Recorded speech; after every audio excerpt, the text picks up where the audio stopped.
Sally, I think you're on to open Okay. the evening. Okay. Sally wrote the foreword to the book. I wrote the foreword to the book and was really honored and pleased to be asked because Connie and Andrew have done brilliant navigation linking quantum science, what I call original knowledge of indigenous and the ancients, and current events, and how this all integrates into the reality, the collective reality that we have subscribed to by consensus.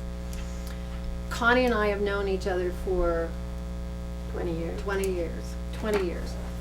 And we, in the early years, we had a lot of time together, and she was on her journey to the center of reality, while I was out there working on environmentalism and all these different issues and passions that that were mentioned, and most recently climate change. And every time we got back together, it was like we had had a cup of coffee the day before, and we just kind of pick up, and we were in common cause, always in common cause. What was the true nature of reality, and where is and what is the real evolution of human consciousness?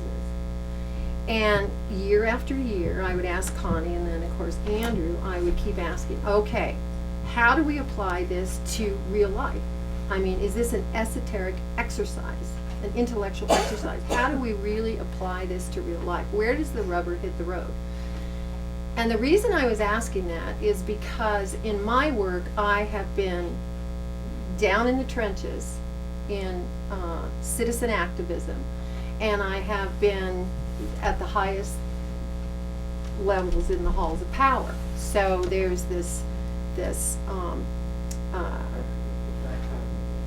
there's a dichotomy, yes, but there's also a huge span between the realities that are held at each end, and how do you migrate? How do you become a wizard in communicating and recognizing these realities? How do they all integrate? So so when she asked me to write the foreword, and I had been asking this question about where does the rubber hit the road, I'm now working deeply on climate change in many different ways. And I thought, okay, so climate change is an invitation, actually, for humanity to collaborate at a very high level in order to sustain this planet as a living planet. That is where we are now. The question that I had been asking for a long time was, why? What's the root cause, particularly now, when we have scientific evidence, we have extreme weather events, frequent weather events all around the world. We have food scarcity becoming more and more acute because of droughts and floods. And yet, we continue to do what we are doing to literally ourselves. It's about saving ourselves from ourselves. So what is that root cause that we would continue on this trajectory? And in my work, I always wanted to go where Connie was going, is what is our true nature, and what are we not recognizing in our true nature that is not allowing us to be in a place where we would choose through free will a different reality, a different outcome. And so I'm going to read a couple paragraphs in the foreword because I had time to think about it, and it's better articulated than what I can do at the moment. But But in this inquiry, what I recognized is this is a very courageous work that these two have done. You know, as was mentioned in the introduction, this is a lifetime of exploration and inquiry and into this question.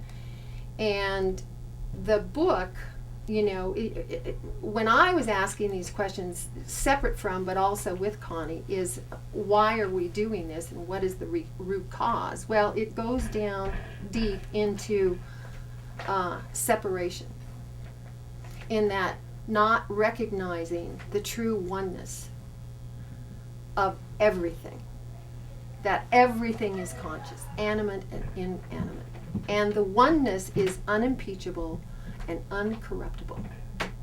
It is what it is the all that is. In coming into the human form, my own philosophy is, which is not articulated, I don't think, in the book the way I'm going to say it, is that fear and guilt and blame and scarcity thoughts, I believe, come from the birth process, because that's when we separate from the oneness that we were in, the original place that we were in. And then when we come through, I think that's why every human being on the planet has some fear. And there's also some forgetfulness. I remember my goddaughter was 5 years old, and we were on a camping trip, and we were hiking in the Flat Tops Wilderness. And we went out on this promontory, and we were sitting on this rock, and we just walked through this beautiful grove of aspen. And we were watching the clouds. The wind was powerful above, not where we were sitting. It was very still. And she looked at the clouds, and she said, "You know what? I'm forgetting God." And it's scary. 5 years old. Wow. 5 years old. Could you repeat that, please? Uh-huh. She said, "I am forgetting God, and it's scary." And I think that that's the process that a lot of us go through. And so our assumptions, which is where Connie and Andrew take us in this book, are assumptions which underpin our belief systems, which manifest in our behavior, in our choices, in our politics, in, you know, our relationships, in our family, in everything. If the assumptions are based on that fear and guilt and scarcity, then our thoughts, conscious or unconscious, are going to manifest that what's in the interior of our conscious in the exterior.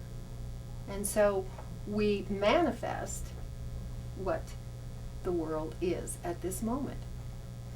And we have chosen, now this is a juxtaposition, and I don't want to take too much more time here. No, it's fine. We have chosen on mostly an unconscious level. One of the teachers that I follow in India says there are two states. There are only two states. One is suffering, not suffering. The other one is awareness, not aware. That's it. She says, that's it. So, if we're not aware of these assumptions that are based on what I was describing, then they are erroneous, and they create a reality that reflects that. Where Connie and Andrew take us in this book is that if we base our assumptions, if we shift our assumptions, which are the basis for the belief systems and behavior and, you know, everything else, then we shift what manifests. We shift our choices. We shift the reality. If Buckminster Fuller, whom I had an opportunity to work with, and I know most of you know who he was, he would say, in shifting a paradigm, you don't try to fix the existing paradigm. You make the existing paradigm obsolete. So in reading these 10 assumptions that we have been operating from, and the 10 new assumptions that have been put forward by the authors, you can see very clearly, and they very gently offer this. It's not like lecturing, it's not like beating you over the head with it. They very gently offer this and then show you how that can actually manifest. Climate change is I think, our pivotal choice point on the planet at this moment in time. It's our clarion call to the evolution of our consciousness.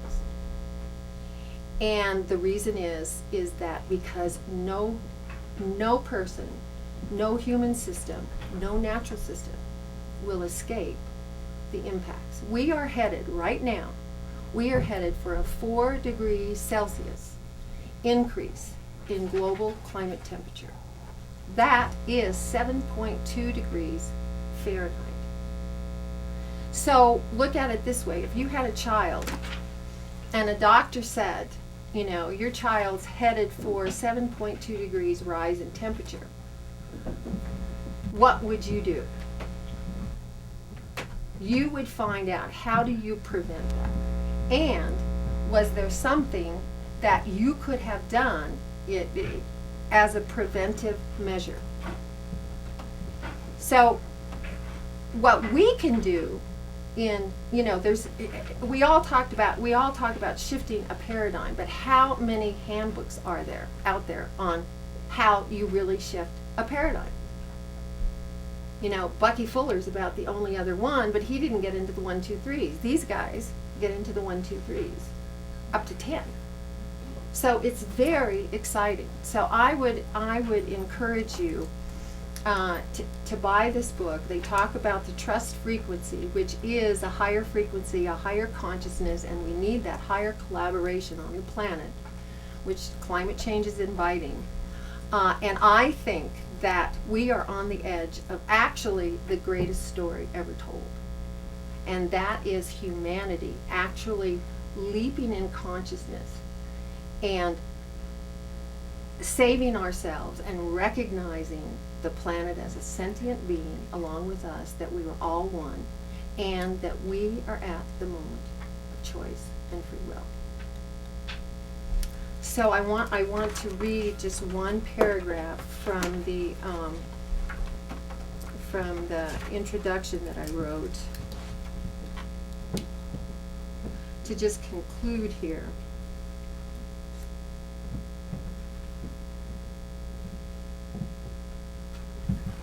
Just a second, I'm sorry. There's so much good stuff in here, I can't find it. This is good. Okay, so I was talking about where does the rubber hit the road, and as I went through this process myself about root cause, we have put extraordinary effort into protecting the environment, raising awareness, moving into a new economy, which is a sustainability-based economy, trying to move in that direction, and we've actually lost ground overall. So in asking that question, so when climate change came on the scene, that really complicated things, and so there's a big if. We still have time to avert the worst impacts. If, and this is a big if. An even more formidable question is, why are we continuing to doing to ourselves and our children, now that we know what we are doing and understand the consequences of our action? If the capital if means doing all the things we are now striving towards, limiting emissions, getting international treaties in place, push for aggressive political and economic solutions, and much more. But that is not enough. At the end of the day, these measures will not accomplish what is needed. What is essentially we are essentially trying to save ourselves from ourselves and keep our one and only home planet livable. So I introduce these two. Connie has been, as I said, on her journey to reality. She has spent a great deal of time in Native American and indigenous cultures and learning about their perspective and actually living a lot of their perspective, and has written a great deal, has a lot of articulations around that. She met Andrew, her life partner, at the Omega Institute, and what he brought to her inquiries was quantum science, a deep knowledge of a worldwide perspective, if you will, of many religions around the world, and a deep, decades-long spiritual practice. So when they met and combined efforts, it was mercurial. And over the last many years, this is what has been produced by their union. So, Connie and Andrew.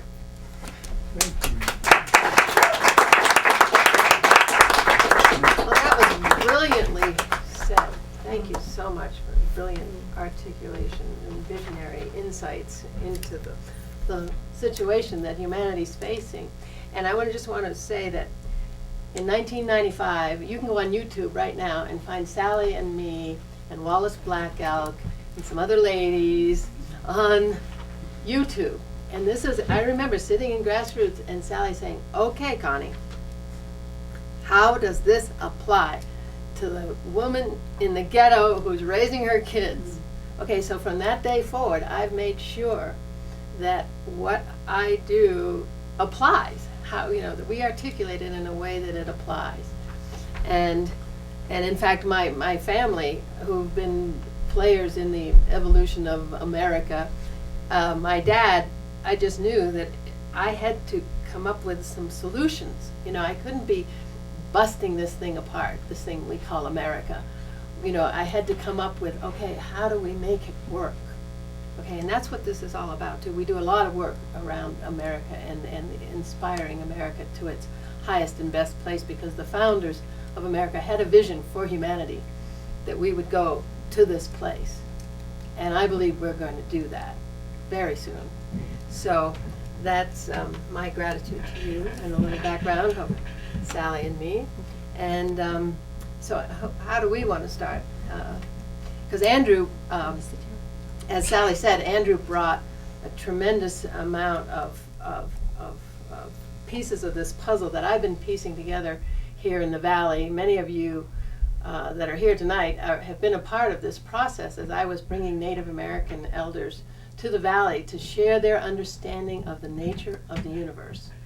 Because what they know and what their experience, these visionary shamanic elders who came into my life, shared a reality that I got it. This is the true nature of the universe. It's not a belief system. These people have two-way conversations with rocks, okay? If they can do it, we can do it. And there's something we don't understand. And so I was developing that, very sort of narrowly in some ways. I mean, it's huge picture thinking, but somewhat narrowly with the Native Americans. And when Andrew came into my life, because he's from South Africa, he's known the Bushmen of the Kalahari for many years, and he's had an extensive experience with various spiritual paths and with the consciousness evolution in the West Coast in the 70s. And he just brought a huge construct to put this understanding of the trust frequency. The Native American, the indigenous cosmology is a trust-based paradigm, okay? It's about sharing. It's not about hoarding. It's about keeping a spin on the frog skins. Give it away, because it's a trust in there'll be more tomorrow, okay? The scarcity fear thing has gotten us hoarding and keeping and saving for a rainy day that puts us in a lower frequency. a lower vibration. So we've distilled some stuff out of our 136 years on planet Earth, Andrew and me, and we've brought it to you in this book, and it is rather unique. It's not a rehash. Somebody called we were on radio a couple weeks ago in LA, and one of the listeners called it a game changer. Okay, so it may feel like, oh, I've been a seeker forever, and I've had all these experiences, so, here it is, oh yeah, it's a conscious, loving universe. Well, a conscious, loving universe. The scientists are talking about a conscious universe. Nobody's talking about a conscious, loving universe. You hang around with some Native Americans, indigenous peoples, you get it. Everything is love. Everything has a spirit. Everything loves us. So we've just taken it a few steps further and brought you this this paradigm of we have definitions and 10 assumptions, and we'll share a little bit of that with you tonight.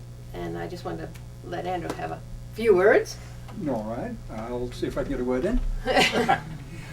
Firstly, thank you for coming, showing up. We really appreciate that. We're at Explore Books in Aspen, Colorado. I'm a relative newbie to this town, and I know many of you have been here for maybe all of your lives. It's a beautiful place, really special. Connie just said something, and I'm going to contradict that. She loves being contradicted. She said that science is recognizing consciousness.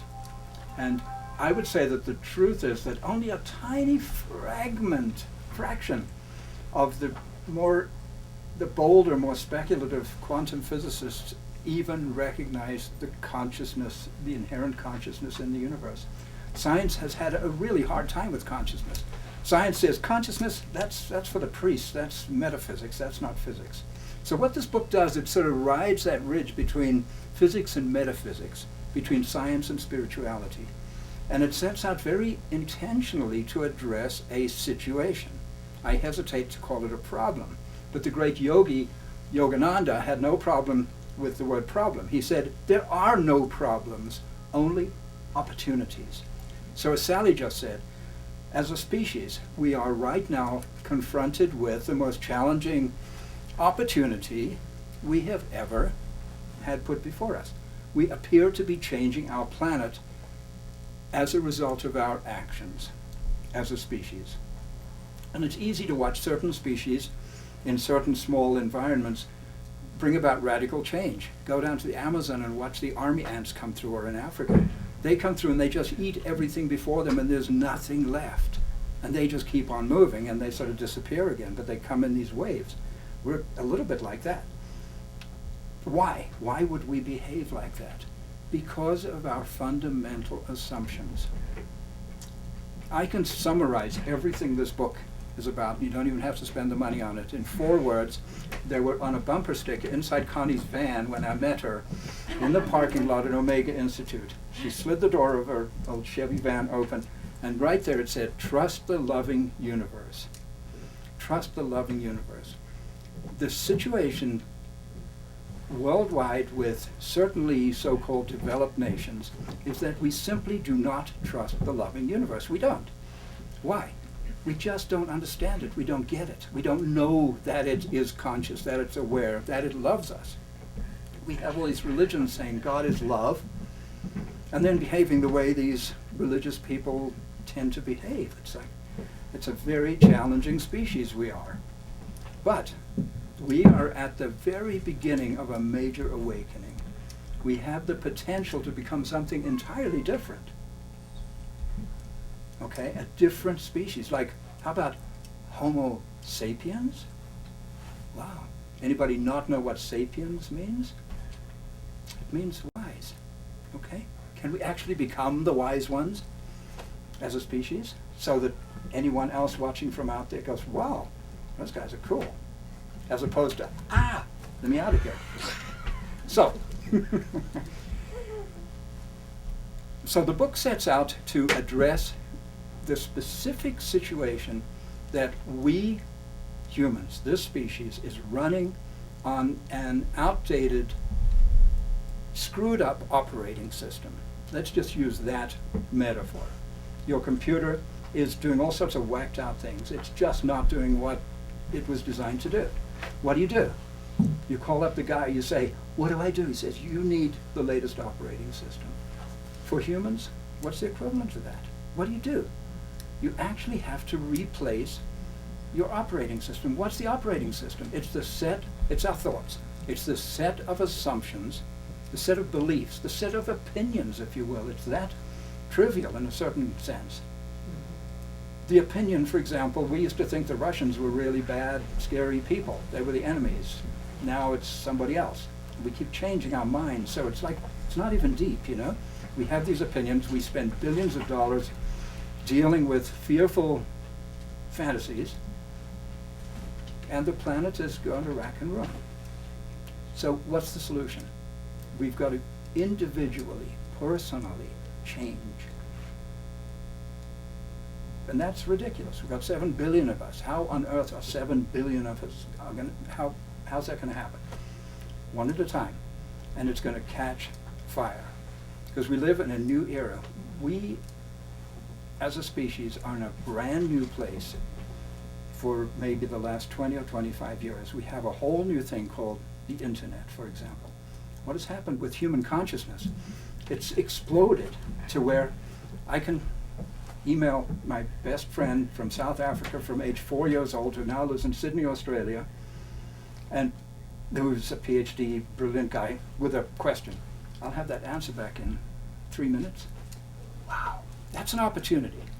We have the ability to spread ideas, and what we're talking about here is ideas. They're not new ideas, they're ancient ideas.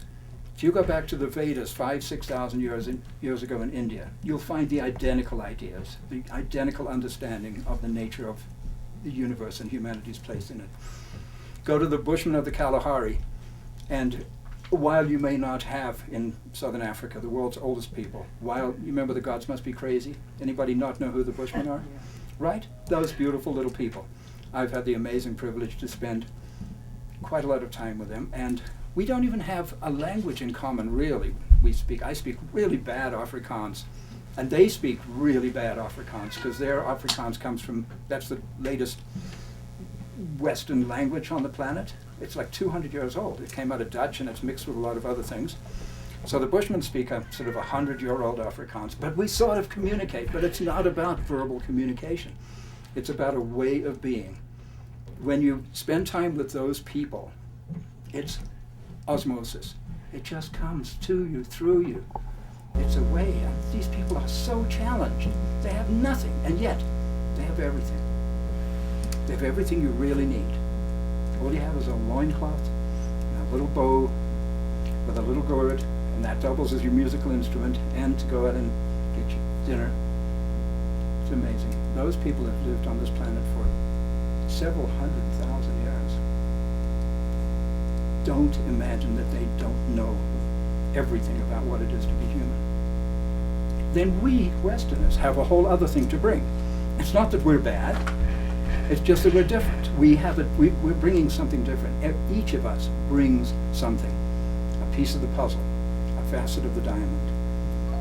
And if you put all of humanity together and really mobilize our wisdom by changing some very simple beliefs. The first one, what were we told in high school about the physical nature of the universe? It's a machine, right? It's a whole bunch of atoms and quarks and galaxies and things obeying and disobeying certain laws that Newton figured out, and they didn't work when Einstein came along. But nevertheless, it's a machine. What if it's not a machine? It's a machine. It's not alive. It's not conscious. Doesn't even know you exist. And yet you're an inseparable part of it. Wow. What if it's completely alive, completely conscious, completely ever evolving? The whole idea that it's fixed. It's not. How can it be fixed? It started 13-some billion years ago, and it exploded into being, and it's changing all the time, as we're changing all the time. We just have to be sure in certain cases that it's changing in a way that seems intelligent or something. You know, our species may not be permanent. 99% of all species that have ever existed on this planet are long gone. Go dig up some fossils and check them out. They're gone. We may or may not be around in another 100,000 years or another million years. And in the big picture, I don't even think that matters, because it's a conscious, loving universe that's, it's a self, the universe experiencing us itself, and each of us is a manifestation of the universe experiencing itself. So let's do that right. Let's Andrew be the best Andrew he can possibly be. That's all I can do. And without shifting our assumptions, we can't go there. Because, and one of the titles of our talk was healing the split in the human psyche. Okay, so this is a complementary concept to what we're talking about here. Because when Wallace Black Elk said, we are born knowing this much, and we narrow it down to this much, what we can see and hear. So Sally feels we came through the birth canal and picked up that fear.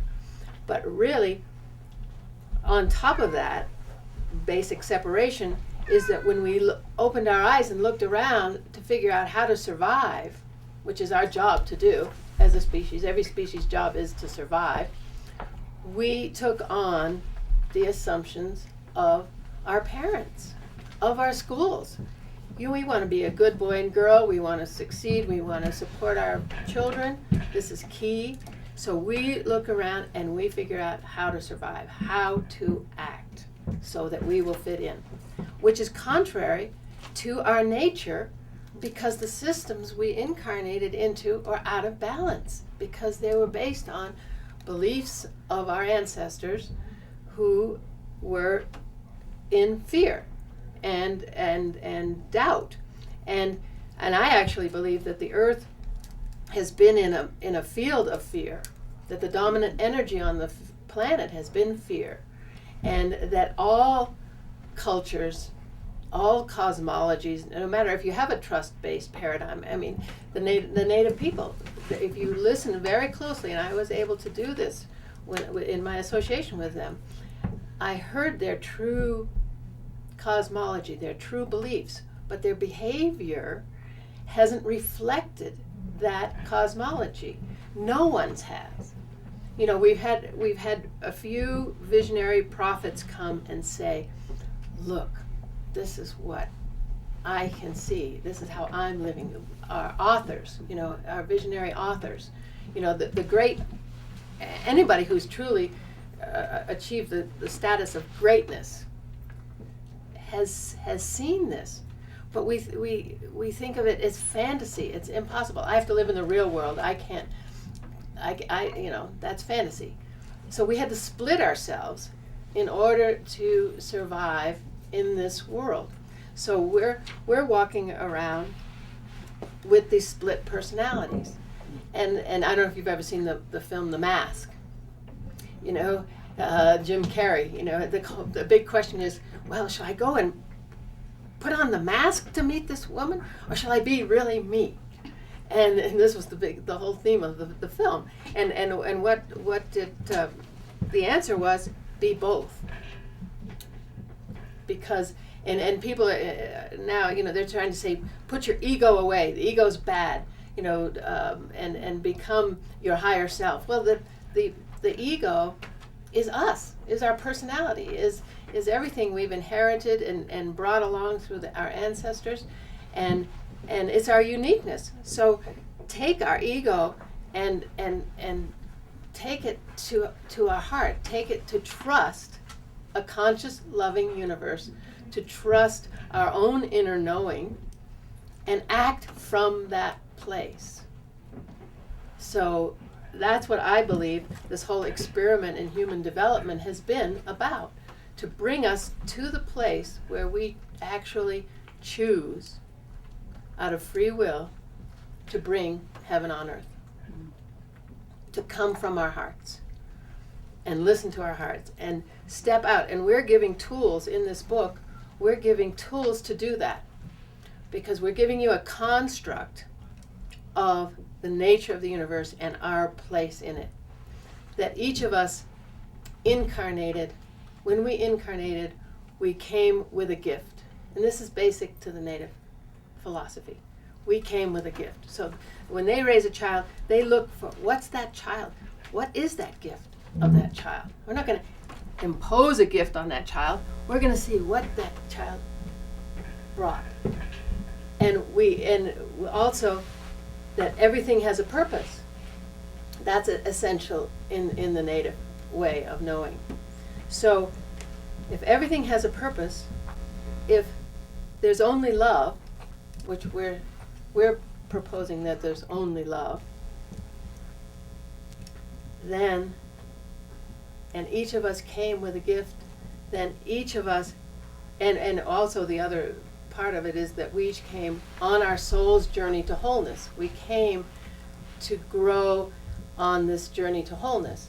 So if there's only love, everything has a purpose, we each came with a gift, then these loving energies are here to support us in bringing that gift. It's counting on us.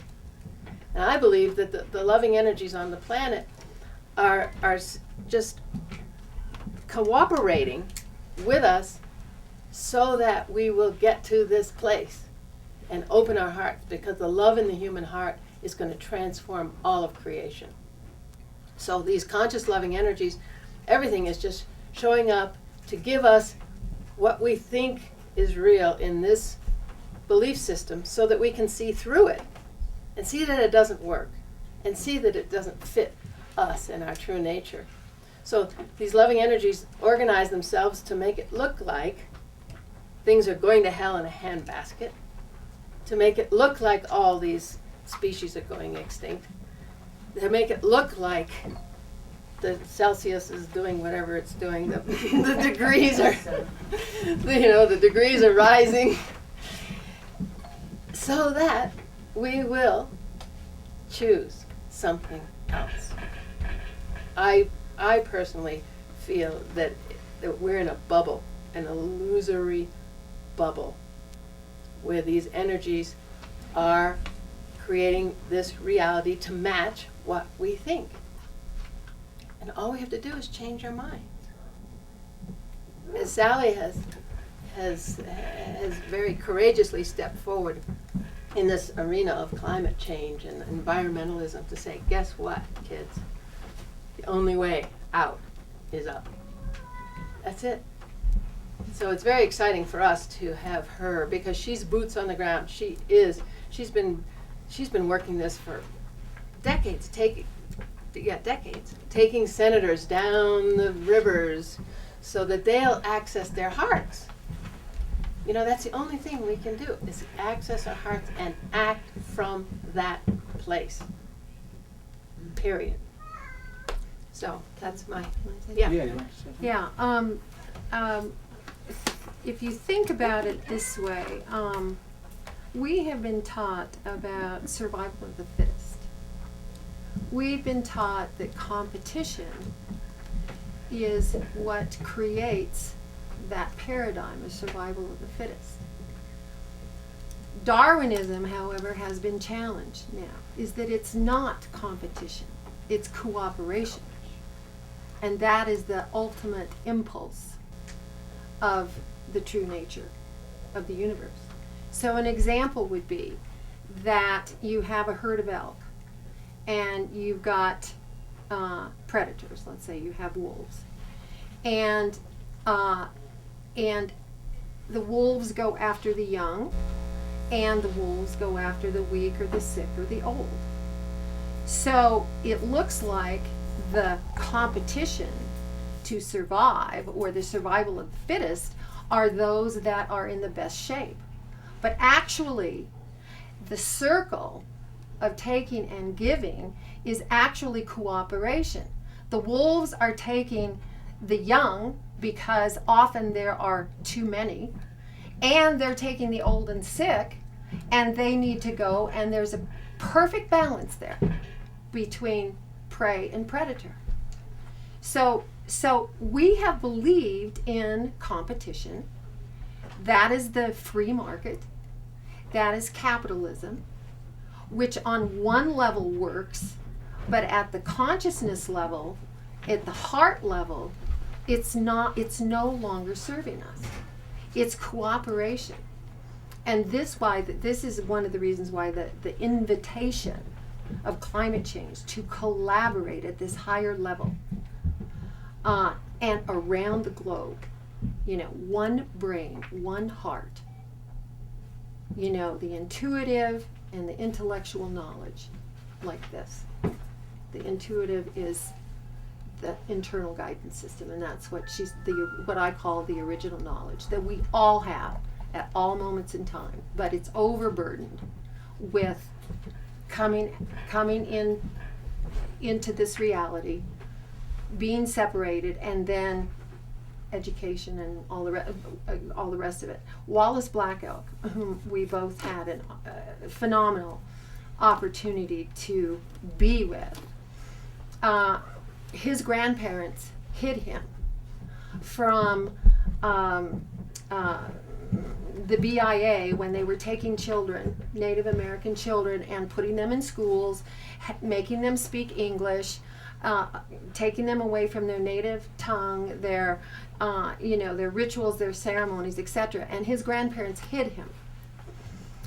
He had no schooling. He was amazing. He could talk about quantum physics. He had access to all information that is accessible to all of us at all moments in time, except for these other things. Think about free will and choice.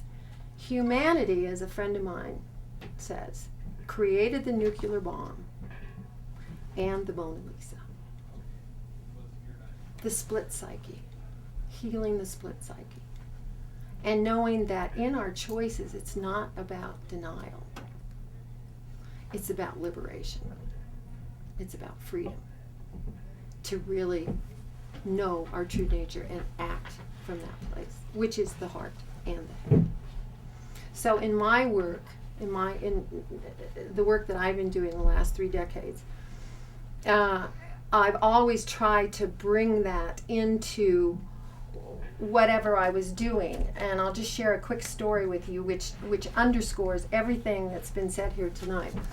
There was a survey of 2,000 CEOs of major environmental organizations, of which I was one of the, surveyees. And there were 20 questions. And the first one was, how many hours do you spend fundraising? How many hours do you spend in administration? How do you manage your staff? Blah, blah, blah, blah. Number 19, do you work from anger or do you work from love? And I told this foundation that was doing this work, I said, I don't care, I already know the answers to all the other questions. I want the results of 19. Guess what it was? 85% were working from anger. So you wonder why, when you talk about the energies and the consciousness, that there was a backlash to the environmental movement, which was really, the intent was good, the intention was good, but the heart was confused. Disconnect.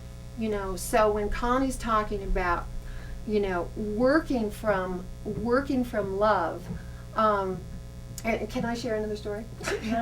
Because this was a revelation for me, and this was in, I think it was the mid to late 80s, 1990, something like that. I was in the bush in Kenya, very, very far west on the other side of Lake Victoria. Nobody except some Maasai and a couple of other tribes, and there were 3 men and myself, and we were in 2 Land Rovers, and these 2 other guys went off in this one direction, and this fellow and I were going in this other direction, and we couldn't really. The Land Rover is noisy, and you can't really hear things, and we were on this really awful little 2-track thing, which is exactly what should be there or not even be there at all. And we come around these trees and this kind of oasis place with bushes and a lot of forage, onto literally a family of elephants that had been massacred. And it took me a decade before I could tell this story without weeping. Massacred literally minutes before. And the babies screaming, and the matriarch dead, and some not dead, and the tusk cut off. And I mean, it was beyond anything I've ever witnessed or experienced, and I don't want to ever come across that again. But what happened to me at that moment, I thought, if I see these guys and I had a gun, I'd kill them. And then something just switched in me. And I thought, no, all of a sudden, all this love came out of me for the elephants and their situation, and for the people who were in such a state that they had to do that. And what was not in balance, that had to happen. So that took me to a place, I mean, I've always worked from love, but at that one moment I went deep into hate and anger. And then I popped out of it, and ever since then, in the inquiries, in the work that I've done, that, you know, that your intention never changes. But where you come from has to be clean and clear and full of integrity and full of love. And that changes the outcome. Can I pick up from that? Yes. So that's exactly the point. How you respond is so dependent upon your inner belief system, on the way you know things to be. And that's what the trust frequency work entails. Figuring out what it is. We took on these beliefs when we were little children. We inherited them from our parents, who took the same beliefs on from their parents when they were little children. They went deep into our subconscious. We never examined them. You know, when you were told, you know, I was born in England, Coventry, England, the most destroyed city in England in 1943. It was a pile of rubble. I could have come out of that thinking, just as an example, that Germans are the worst examples of human beings ever. And they did some really nasty stuff to justify that belief. And my dad really had that belief very strongly. He got really mad at me when I bought a VW. I went, wait a minute, Dad, what are you thinking? Years later in South Africa, crazy. So these things are deep, and they govern our actions, which are only the outward manifestation of all that stuff that goes on before we take an action. So I want to just put the trust frequency, this concept that we're putting out, into its historical human context. Because it's not new, and yet it's brand new. I think we've got a brand new articulation and a brand new way of getting there that's different from anything I'm aware of. You said Bucky Fuller had something perhaps like that. Well, she called it the 1, 2, 3, all the way up to 10. So the Buddhists go on their path in search of something called nirvana. What is nirvana? Sat down with a beautiful Tibetan from Nepal who visited us in Arizona. Said, what is nirvana? He said, it is liberation from fear. See, it's not some pie in the sky thing. It's not some, oh, I'm going to be this enlightened person, and you can see the air under my feet. I'm simply going to become fearless because I know, I trust that whatever it looks like out there, firstly, I'm responsible for it, even though that's hard to accept sometimes. And secondly, I trust that it is right. that there's nothing in the universe that can actually be wrong. That's sort of a mental judgment we've made up. That everything in the universe is, in fact, this whole thing that we call the universe is actually a manifestation of love with a capital L. Not love, oh, you're adorable, what are you doing tonight? Not that kind of love. Or the love I have for my little granddaughter. It's a completely, profoundly unconditional love, and you need to go, I'm not going to get deeply into that. But there's something going on right now in our species. It was predicted by Teilhard de Chardin. Anybody not know who that gentleman was? So he was a Jesuit priest about 100 years ago who he was a visionary. And he painted this picture of something that was going to occur sometime in his future, which is our present, that he called the omega point. Something like a critical mass of consciousness would be reached. And as a species, we would elevate to a new vibratory state, or however you want to express that. Well, now, science looks at that askance. Science doesn't.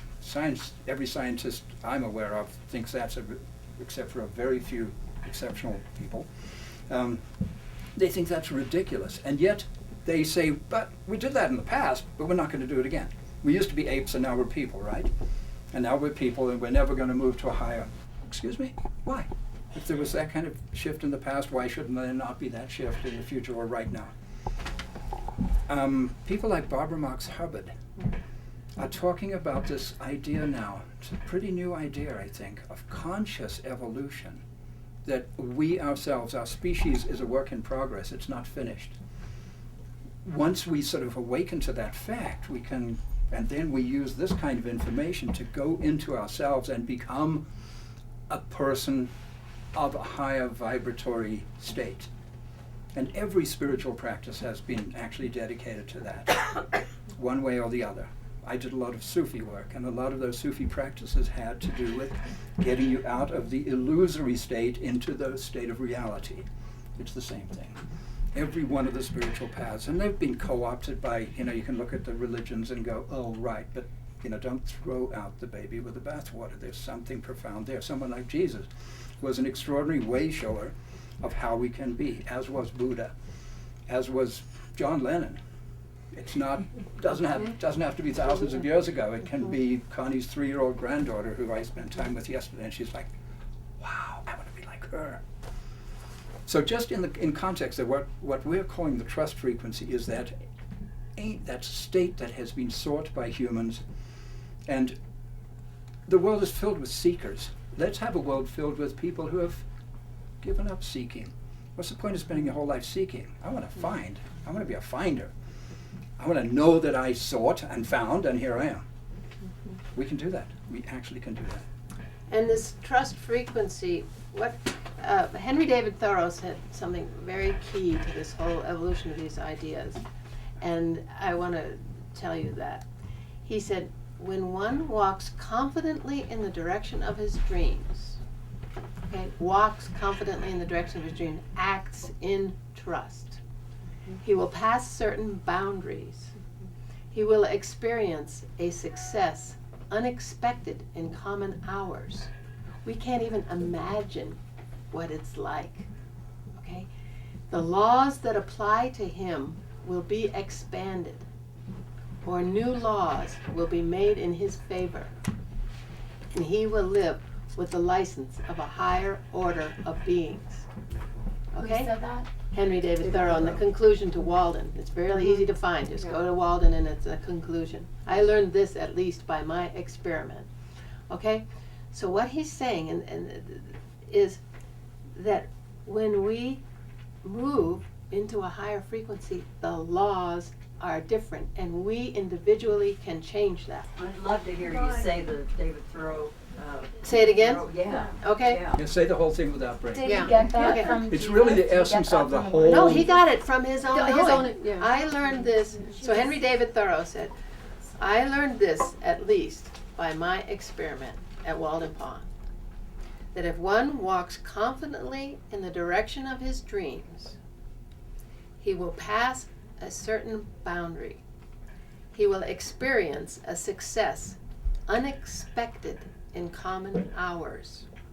The laws that apply to him will be expanded, or new laws will be made in his favor, and he will live with the license of a higher order of beings. Okay, there's a quote, another quote that's attributed to Goethe that says, and I don't have this one down as thoroughly as I do the thorough one. When one commits, no, but that's just the I know. that's But just that's- the end of it. It's not Yeah. that's not the important part. Yeah, it is.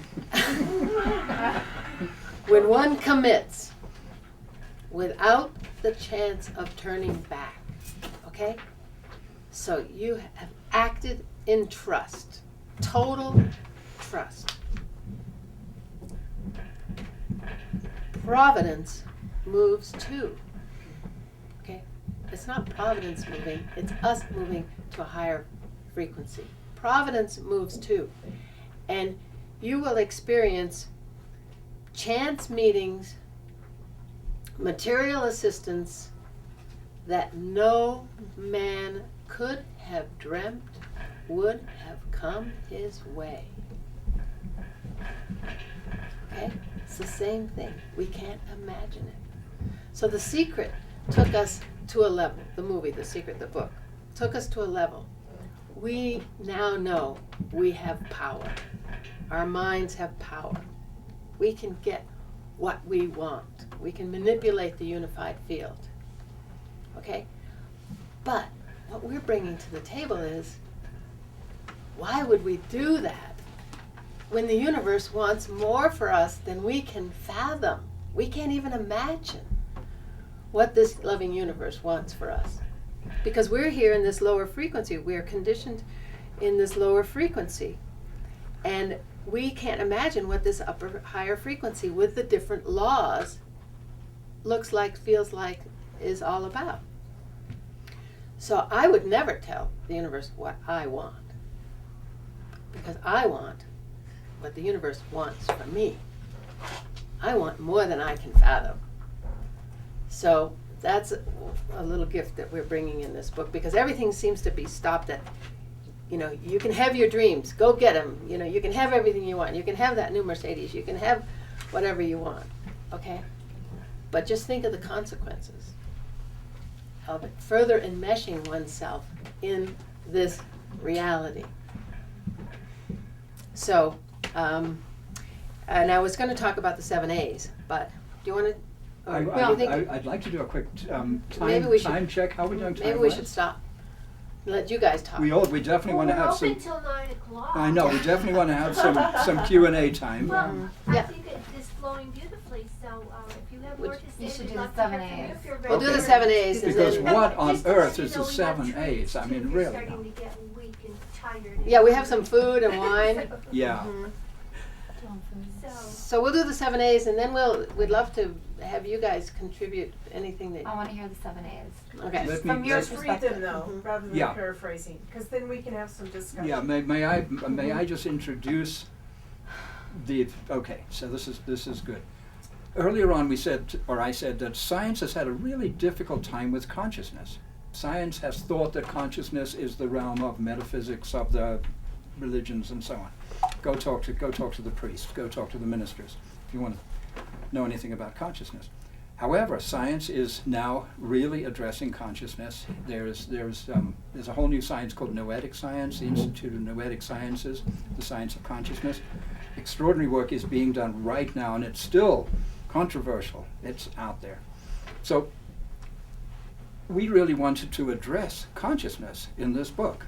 But what is consciousness? We went to a conference in LA with about 900 people and significant thinkers up there on the stage, and someone in the audience said, "Excuse me, can you define consciousness?" And they couldn't. They did not come up with a coherent answer to that question of what is consciousness. So, go to your dictionary and look for the word consciousness. It's there, and it says awareness. And if you were looking at a pretty cool dictionary, it might say self-reflective awareness. So consciousness is something that's capable of being aware of itself. And I'm like, okay, that's part of it, but it's one part of it. Note, it begins with the letter A. So we're talking about the 7 A's. So the first A is awareness. Without awareness, you can't have consciousness. But there are 6 other aspects or elements of consciousness. And this is what we're proposing, is that consciousness actually consists of these 7 letters that coincidentally all begin with the letter A. And these 7 A's determine our frequency and therefore our reality. And those 7 A's are awareness, assumption, attitude, attention, alignment, action, and allowing. Okay, so Jean requested that we do it just straight, 7 A's without discussing and describing and commenting. So we'll do it one more time. And I've added a accepting. Okay. Awareness, attention, attitude, alignment, action, allowing. Allowing being the last one. All right, and I missed one. You did. Huh? Assumption. Assumption, the first one. Yeah. Anyway. So can you see how each of those, like our assumptions determine, we can be aware of something, but what we say, for example, what we think of that, something we're aware of, depends on our assumptions about that thing. What are we going to do about it? Our actions depend on our attitudes and our assumptions, and you see how they all sort of build, and some of them are sort of passive. I'm observing a situation. Some of them are active. I'm making decisions about that situation, for example. So our consciousness adds up to all of those things, the 6 of them, and then finally stepping back and trusting, because the last one is allowing the universe to do its part. Because and that, the way I said that sounds like I think the universe is something outside of myself that then is going to do something. Actually, one of the assumptions is that there is no separation. The whole idea of us all in these separate bodies, on some level, there's no such thing. There's this amazing illusion that is somehow being created, and here we are, these bodies in a room sitting here. Wow. But Yeah. So, we'd love to get out some little food and some wine, and we could gather around and have a chat. And people could contribute what they, because I know we just happen to have this vision and articulation, but each of you has a piece of this puzzle. would it And, make sense just before that to have a very few questions? If anybody has a really well-articulated question that you might ask? Do I hear? Yeah, let's have a chat before we break focus. Right. On the 7 A's of consciousness, which is, I think, a brilliant articulation of some fundamental principles that have, I think, what I would call free choice associated with them. And so, I'm curious about, in the writing of the book, in the experience of the 3 of you, throughout all the travels of your lives thus far, how you have come to begin to connect the 7 A's, the awareness with the assumption, with the allowing, the others that I can't remember right now. But how do you, how do you wrote the book? How do you connect those Well, into a cohesive, unit that then brings us to, I guess, trust frequency based in love? Yeah, there's actually a short chapter in the book on this specific subject, because it really seemed to be something that needed to be dealt with, to be understood, because it's helpful. So it's really an analytical thing to break the unified idea of consciousness down into its elements, and they turned out to be 7. Jean just said there's another one, acceptance. Okay, so there are many aspects of consciousness. There are probably 100 of them or something. But I'll tell you what pulls them all together is action. Okay?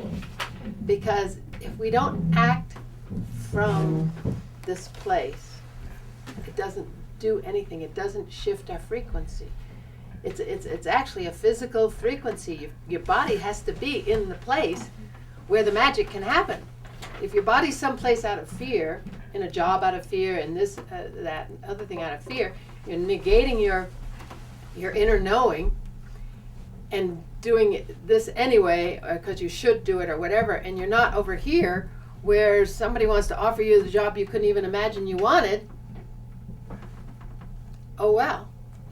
We have the free will to create the yuckiest reality we choose.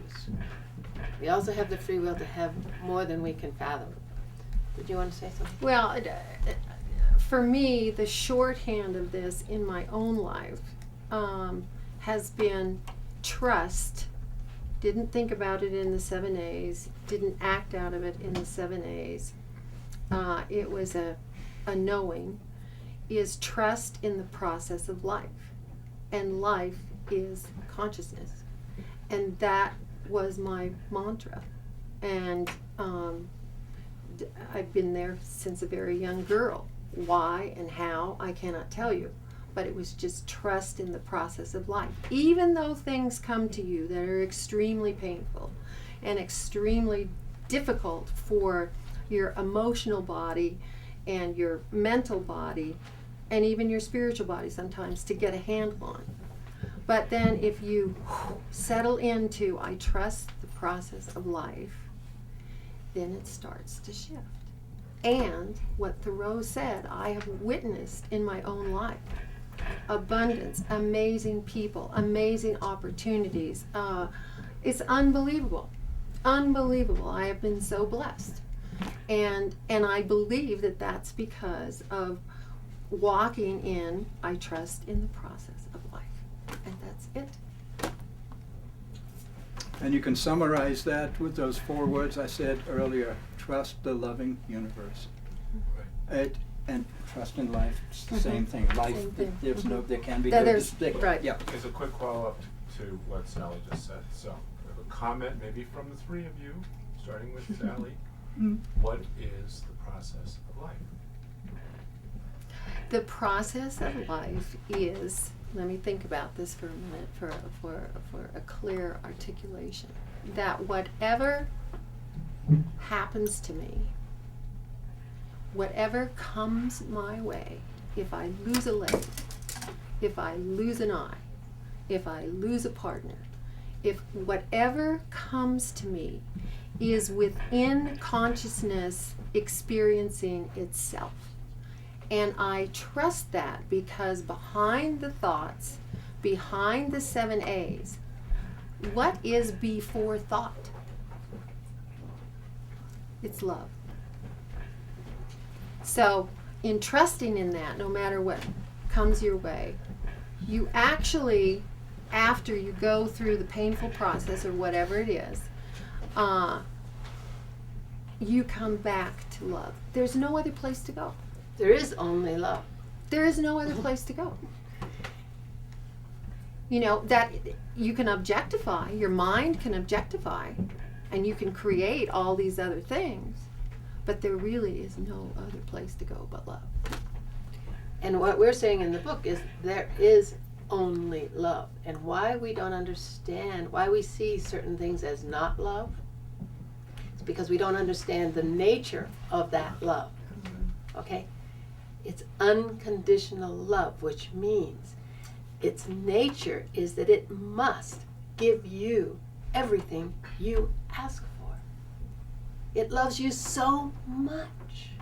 You are so desperately loved. We're each so desperately loved by this conscious creation that we're given everything we ask for.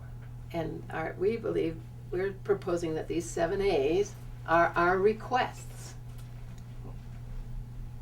to the universe. And they're actually also determine our vibration, determine which frequency we're inhabiting and what rules apply to us and what our reality is. So it's a sort of a double way of expressing it. I noticed that being older, I seem to be aware of things just popping up. You know, I might have, well, I don't know if I necessarily thought of something, but I might be thinking of like detoxing or something like that. I was at the library and here was this book on the counter. Beautiful. It said clean, you know, and I thought, well, I wonder what's in that book, and I kind of thumbed through it, and then I let it go, and then the next thing that happened, Dr. Oz had the guy on that did the book, and so I thought, well, I think this is a message. There Might you be a go. message there. There you go. The I trusting never the would've- process. Yeah, I Chip. never would have thought that before. But That's now your story. that's happening more often. Beautiful. Beautiful. And that's because Synchronicity. because I believe the earth is moved into a field of love. Okay? So this dominant energy that was fear that affected everyone, absolutely everyone, and determined our behavior. The earth, I believe it at the harmonic convergence, it moved into this field. It started moving into this field. So the dominant energy has shifted and is love and the synchronicities. And so as we start to feel this, we start, whoa. And our heart starts to open, our armored heart, because it wasn't safe.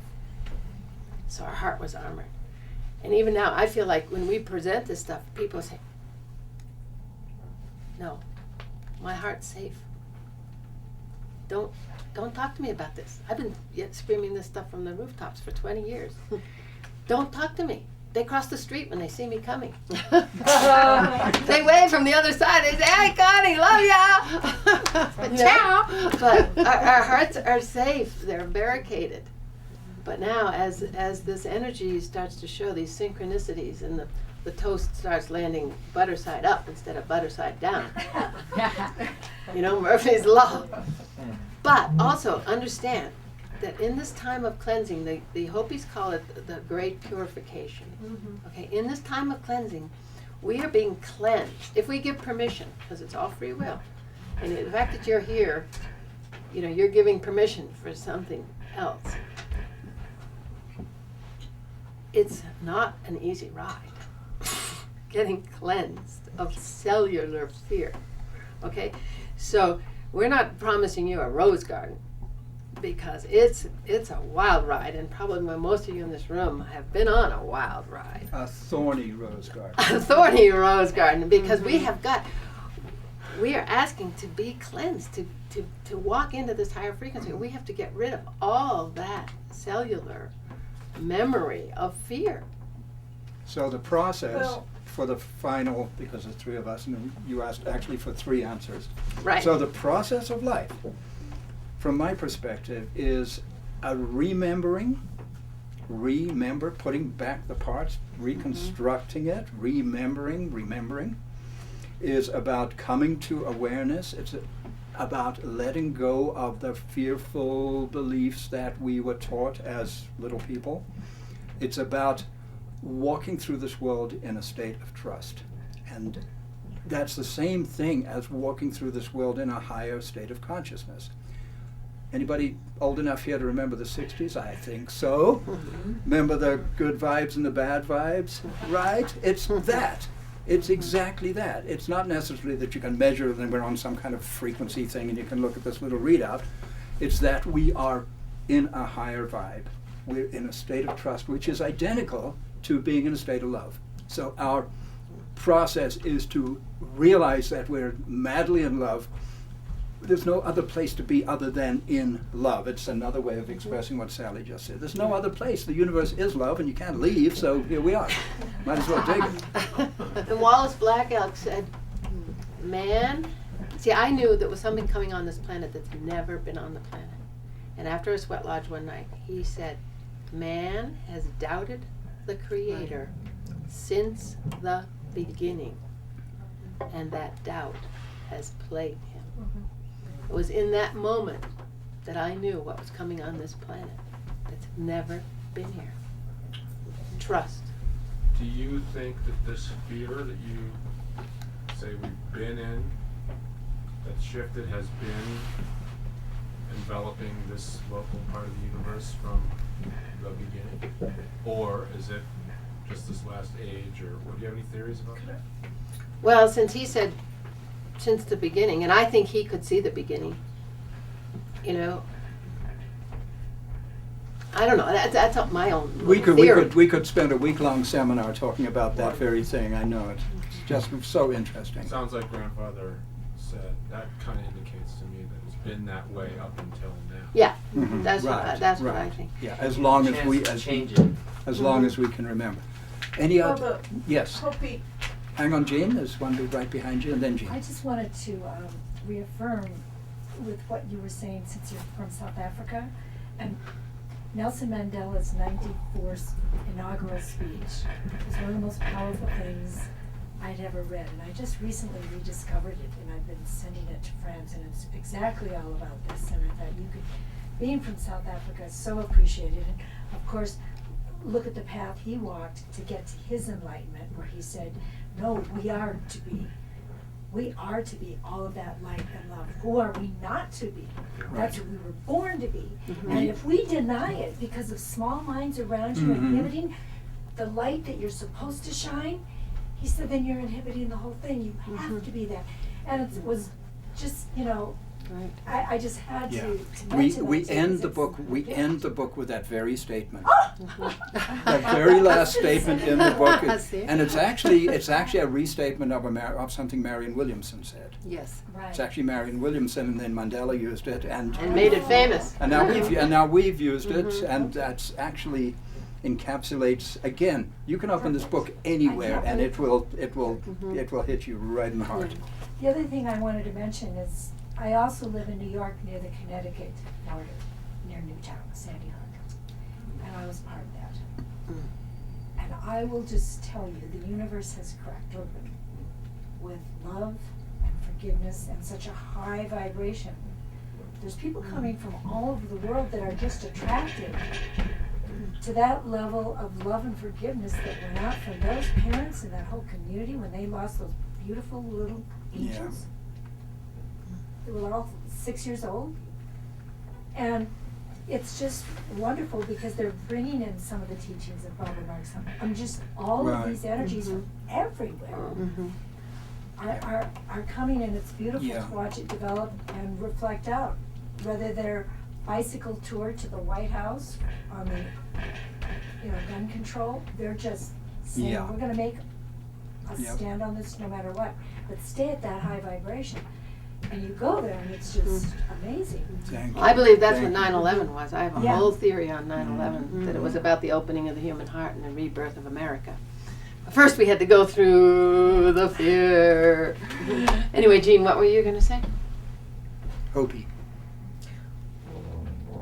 well, it relates to a lot of what has been commented on, the separation concept. And to me, there's no mistake that you've used Kokopelli as your symbol on the front cover, because the Hopi prophecy and its short version, as I understand it, is that there was a time when two-legged men, women, the two-legged of all the beings, the creatures on the earth, separated, went a separate path. And in doing that, lost harmony with an understanding and appreciation for all that creation was.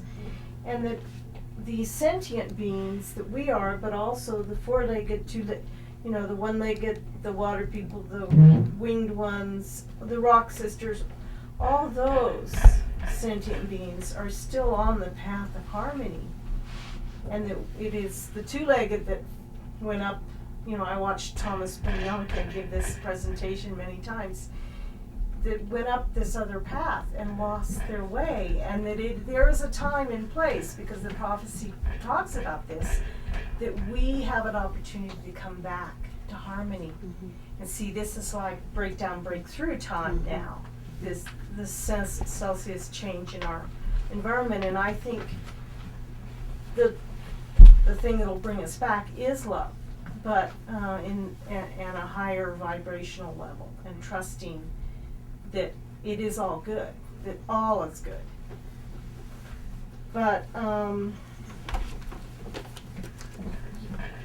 it's in going to the 7, or as I have made it for myself, 8 A's. To me, it's the action that I have to be careful of, because I have to make sure it's fueled by correct attitude, correct assumptions, correct alignment.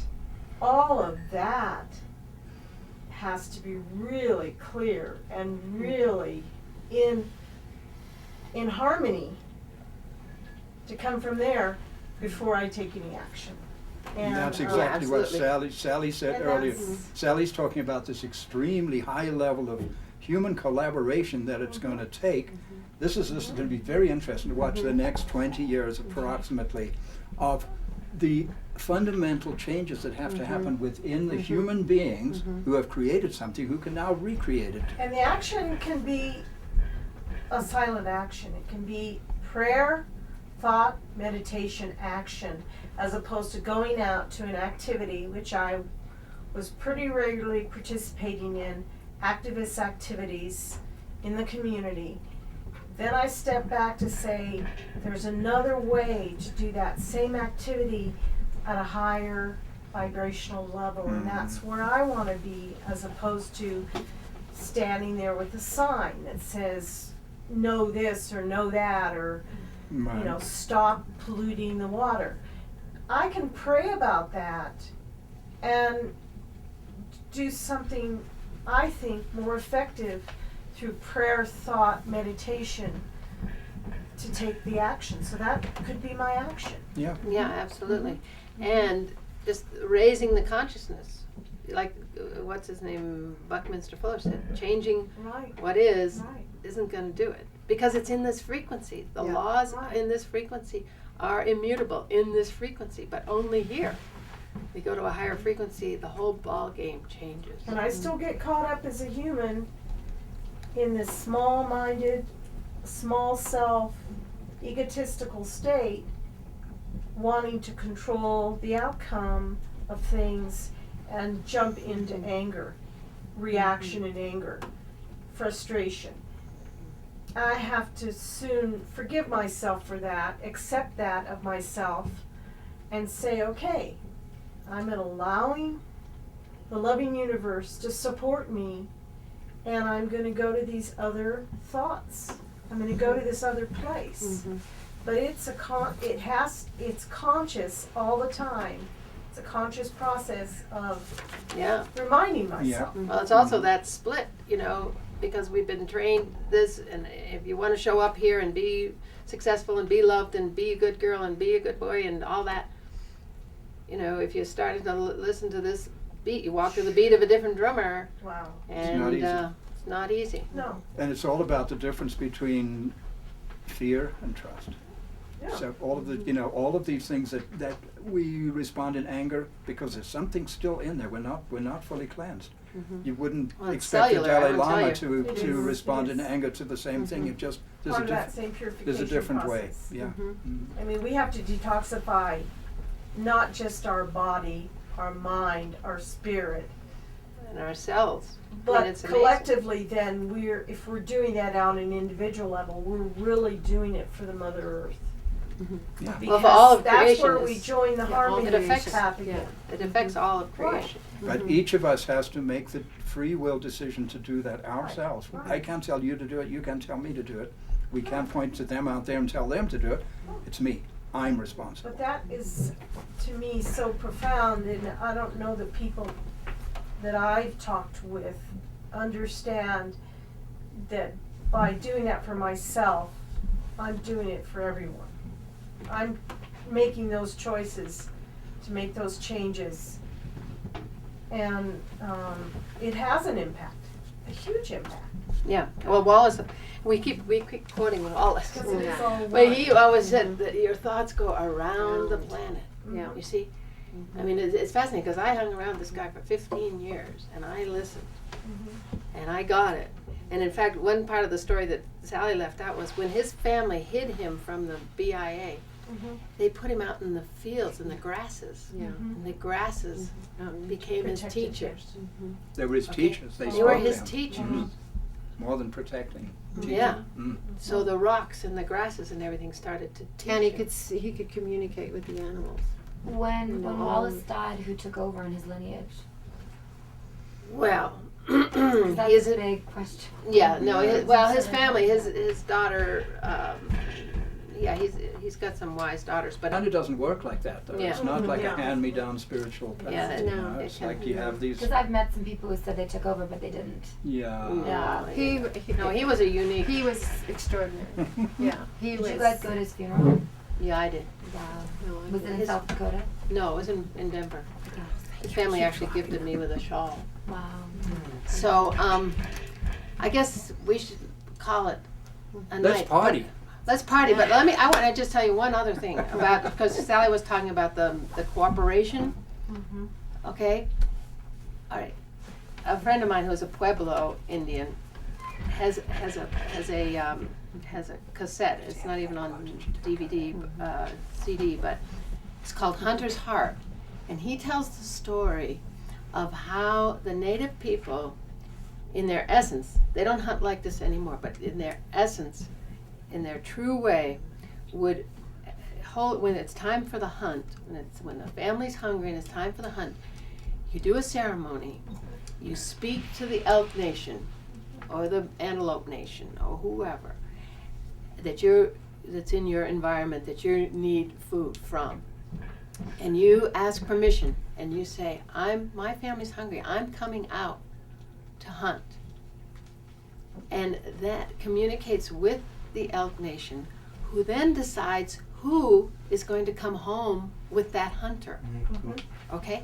And then he says, the hunter then becomes the hunted by that animal who has chosen to come home Very cool. with that man and feed his family and use his skin for their drums and the bones for their tools. You know, this is a life-giving process. This isn't dead meat. This is a life-giving cooperative process. And in fact, you don't have to be Native American to do it, because a friend of mine here who was gathered with us with Wallace and everything, she and her husband went out just up here in Colorado and did that. And they were told where that animal was. And they went out, and when she said when her husband shot that animal, she could feel their spirits coming together. And this is a white girl.